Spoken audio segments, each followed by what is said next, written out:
Quelqu'un se trouve de l'autre côté au 6 75 87 41 21. Qui est là? Ouf.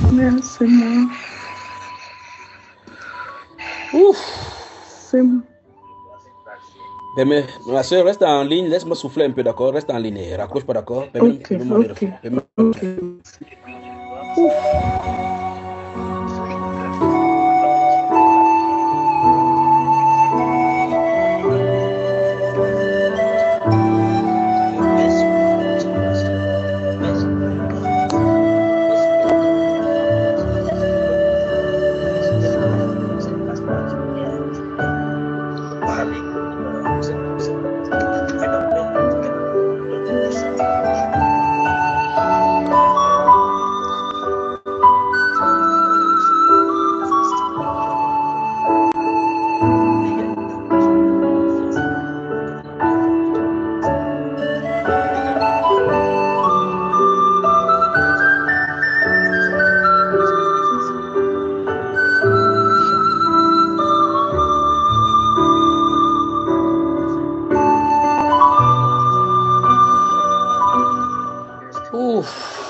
Ma soeur, ça ne peut pas quitter comme ça là. Ça ne peut pas quitter. Il faudrait mieux de parler.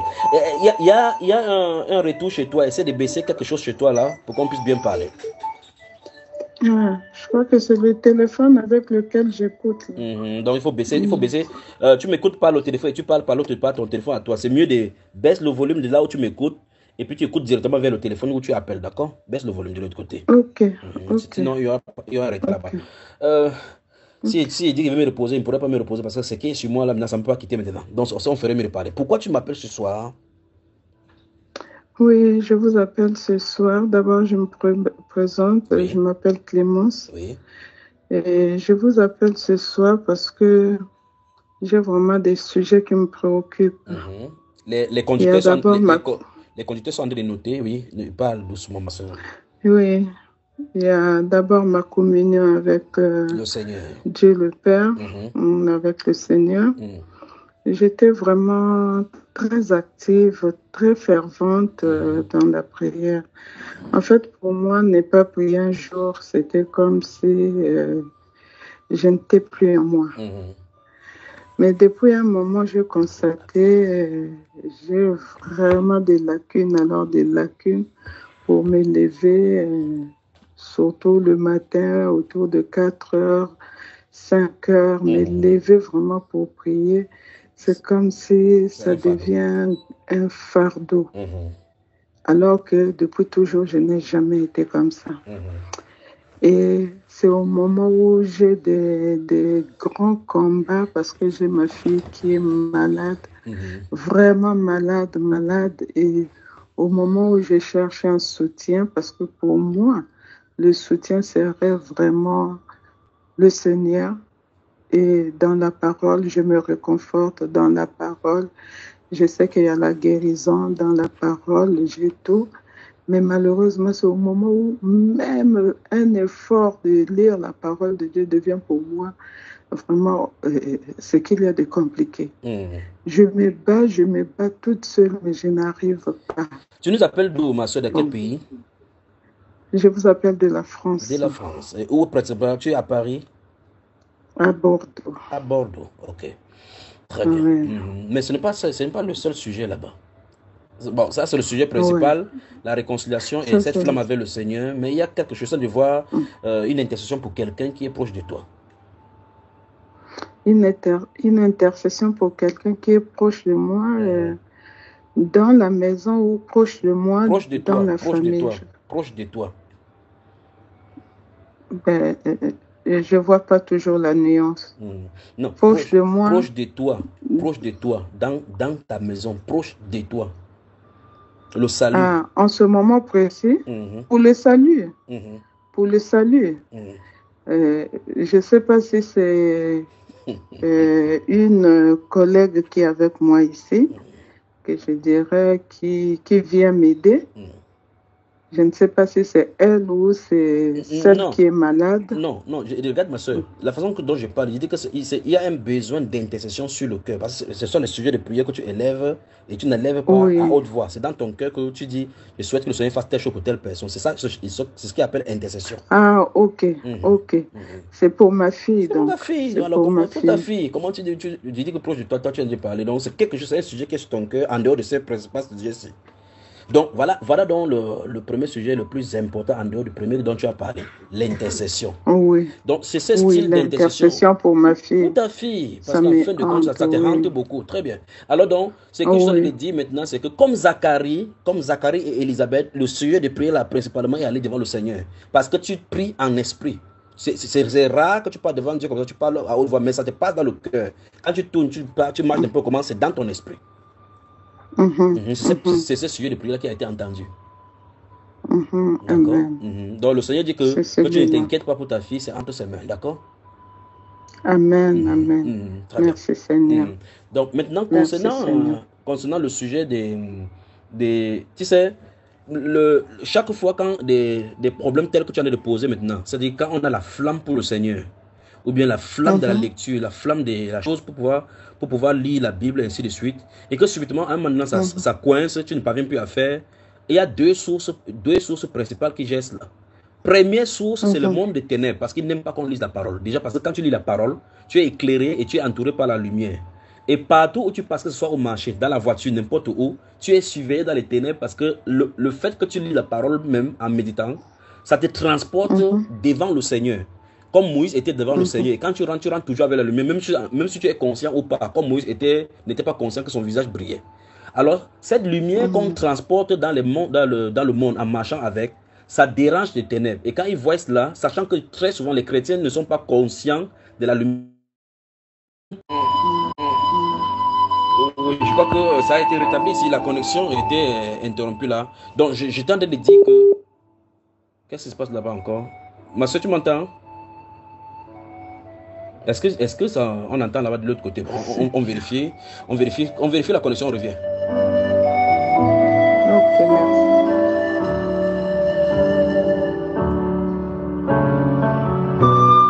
C'est revenu.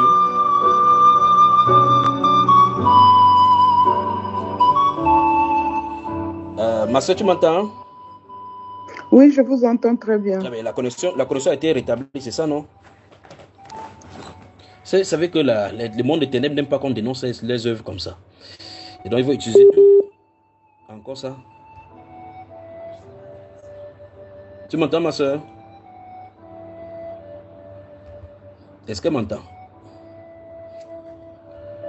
Je ne sais pas, de l'autre côté, c'est comment? Allô, ma soeur? Oui, le frère, je vous entends. Ça te coupe, je ne sais pas si tu m'entends parce que je ne voudrais pas que tu pètes ceci, que tu pètes ceci. C'est valable, c'est pas seulement ton conseil. Je sais que je m'adresse pas seulement à toi, mais à beaucoup de personnes qui ont ces situations-ci. J'étais disant ceci, notre proximité avec le Seigneur, y compris donc, et par conséquent donc dans la parole. Plus nous plongeons dans la parole, dans la méditation, nous allons rendre visite dans les tentes d'assignation. Et quand on va vers la tente d'assignation où la nuée du Seigneur se trouve dans la communion, on sort avec cette nuée-là sur nous et en nous. Donc la méditation dans la parole nous transporte notre cœur, notre être chez Dieu. Dieu nous imbibe de sa présence, de sa lumière. Parce que la parole est la lumière. Souvenez-vous, ta parole est une lampe à nos pieds, une lumière sur nos sentiers. Cette lumière, donc là, comme on dit, en réalité, comme l'écriture dit là, on croit que c'est juste une récitation. Dans l'esprit, spirituellement, quand vous voyez quelqu'un qui est imbibé de la parole, c'est la lumière qui se manifeste au travers de lui. C'est cette lumière donc là qui éclaire. Et ça n'éclaire pas la chair. Ce n'est pas comme la torche de la journée. Bon, la torche de la journée, c'est le symbole de cette lumière-là. C'est un reflet de cette lumière. Allô, ma soeur? Allô? Oui, le frère. Tu vois ce que le monde est en train de faire, non? Tout à fait, je comprends ça. C'est ce que je viens de dire là, que les autres sont passés et les choses s'est passées bien. Curieusement. Tu vois que tes choses ne sont pas quand moi je passe. Tes choses ne sont généralement pas faciles comme ça, pas vrai? Mais ça va marcher maintenant, d'accord? Amen. Je ferais mieux donc maintenant d'aller droit au but. Alors, ce qu'il est en train de dire, c'est que comme il y a la flamme initiale, il y a la façon de faire, de travailler avec le Seigneur initialement, et que subitement tu vois qu'il y a changement, très souvent, les croyants, ceux qui croient au Seigneur Jésus-Christ, courent plutôt chaque fois pour aller prier que Seigneur, ranime ma flamme, sans poser les questions sur ce qui s'est passé. La chose à faire, premièrement, c'est de savoir qu'est-ce qui s'est passé pour que la flamme baisse. C'est ce qu'il faut faire. Il faut diagnostiquer pour aller au bout, pour savoir quelle est la cause. Parce que si on ranime la flamme, il se pourrait qu'on met la flamme. Supposons que tu as une maison où il y a la toiture, et que sur la toiture, à la cuisine de bois, il y a le feu de bois qui s'allume. Et que chaque fois quand tu vas venir allumer le feu, la place est mouillée. Tu vois cela, ma soeur? Tu te dis, qu'est-ce qu'il y a? Et puis tu cherches des nouveaux charbons pour mettre là-bas pour allumer. Sans diagnostiquer pour savoir ce qui fait que le foyer soit constamment allumé. Mais une réflexion autour du foyer te permettrait de regarder sur la tôle et voir qu'il y a un trou sur la tôle qui laisse passer de la pluie. Et cette pluie qui mouille ça chaque fois. Alors tu auras résolu le problème de façon définitive. De telle sorte que si le trou fermé sur la toiture est fait, tu ne viendras plus chaque fois commencer à chercher comment allumer le feu pour ne pas subir le problème de mouillage de la flamme. Tu comprends ça, ma soeur? Donc l'important c'est de savoir quel est le diagnostic. Donc une analyse critique. Comment procéder à cette analyse? Tu constates déjà que ce que tu dis là, tu constates, c'est la constatation que ta vie de prière, ta vie de relation avec le Père a baissé. Et puis par la suite, quand tu constates cela, il faut maintenant dire à quel moment. Donc il y a première chose, constat. Deuxième chose, première question. À partir de quel moment j'ai constaté que ceci n'a plus marché? Ou mieux encore, quelle est la dernière fois où j'étais en feu? Quelle est la dernière fois que tu étais en feu? Entre la dernière fois que tu étais en feu et le moment où tu as constaté que ça ne va pas, un événement s'est passé. Un événement s'est passé. Et ces événements qui se passent comme ça, généralement, avant que ça ne passe, en amont, le Saint-Esprit avertit toujours. Il n'y a pas d'exception là sur ça. Le Saint-Esprit avertit soit par des songes, soit par des indications dans le cœur, soit par des voix audibles, soit par des versets bibliques, par des prédications que tu auras écoutées. Et on ne prête pas attention. Et finalement, les choses arrivent. Donc, la chose qu'il faut faire pour une solution durable n'est pas de prier que Seigneur ranime la flamme. C'est de savoir ce qui s'est passé. Parce que si tu ne résous pas le problème initial, dès que ça va s'allumer, ils vont encore éteindre. Donc, le point focal, c'est vigilance contre le monde des ténèbres. Et comment cette vigilance s'est faite? Le monde des ténèbres travaille premièrement, pour éteindre les flammes dans le cœur humain par le raisonnement et les soucis de la vie. C'est leur domaine là-bas. Alors, dans ces deux domaines-ci, ils vont te prêcher leur évangile dans le monde. Ils peuvent susciter par exemple un problème pour que tu puisses travailler, chercher beaucoup de travail pour avoir le temps. À cette instance où tu ne sais pas que c'est une suggestion du diable. Il va même te donner le verset biblique pour dire que l'homme, Dieu a dit que l'homme va vivre à la sueur de son front. Et tu vois que c'est un verset biblique. Et tu vois que plus tu vas à outrance dans le travail, plus tu as moins de temps pour le Seigneur. Ils ont réussi le coup. Ils ont pris le verset biblique pour te convaincre que tu quittes le Seigneur. Tu as quitté le Seigneur. Tu vois ça, ma soeur? Pendant qu'on y est, il y a quelqu'un qui a de m'écouter. Sa flamme, la personne sait clairement que elle a quitté le Seigneur et c'est justement à cause du travail. Cette personne ne travaille pas et elle avait du temps avec le Seigneur. Maintenant, depuis qu'elle a de travailler, elle n'a plus ce temps avec le Seigneur. Elle est entrée dans la religiosité, donc c'est survolé. Elle survole seulement. Sa vie de foi n'est plus la vie qu'elle avait avant. Appelle, si vous êtes deux, il y a un homme et une femme. Appelez après cette soeur pour qu'on en parle. Parce que son cas d'amener ces gens sur la scène. Ma soeur, tu as bien compris ce qu'il dit par rapport à ton cas, n'est-ce pas? Et c'est un cas général. Oui, je comprends. Donc la première chose à faire, c'est faire une analyse froide. Il faut faire une analyse froide sans état d'âme. C'est-à-dire que même si ça va te faire mal. Et après ce diagnostic, maintenant, dès que tu as identifié le point, quand tu as une habitude avec le Seigneur et que le Seigneur te plaît, souvenez-vous, chaque fois que vous allez communier avec le Seigneur, il est avec vous, même s'il ne se montre pas. Parce qu'une communion, une bonne communion, une bonne méditation dans la parole, c'est toujours une visite chez le Seigneur.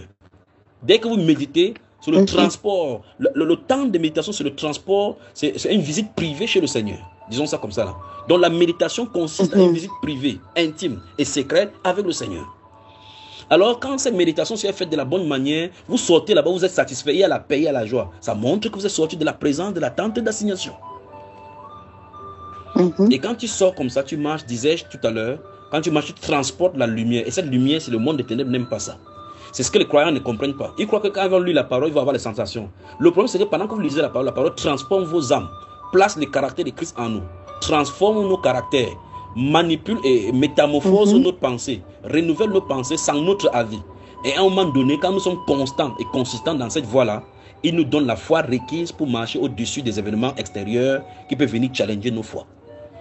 La foi donc que nous avons dans la communion nous amène dans la stabilisation au moment des épreuves. Nous pouvons tenir ferme, sachant que nous connaissons chez qui nous sortons.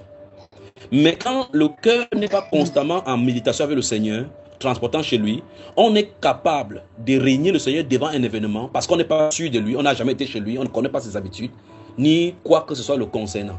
Par conséquent, notre sensation et nos décisions vont être basées uniquement sur les 5 sens.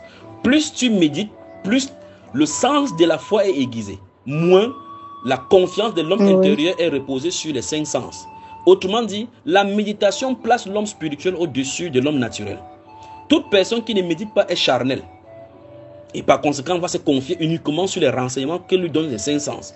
L'homme qui médite constamment et qui se place son rendez-vous chez le Seigneur et prend plaisir dans la loi du Seigneur dans son cœur chaque fois, quand les événements se troublent, si les montagnes chancellent, s'il y a des mauvaises nouvelles dans le monde, lui ne chancelle pas parce qu'il sait que c'est son Père qui a la puissance sur ces événements-là. Dieu nous appelle à la méditation. Non seulement à la méditation, mais à la bonne méditation. D'accord, ma soeur?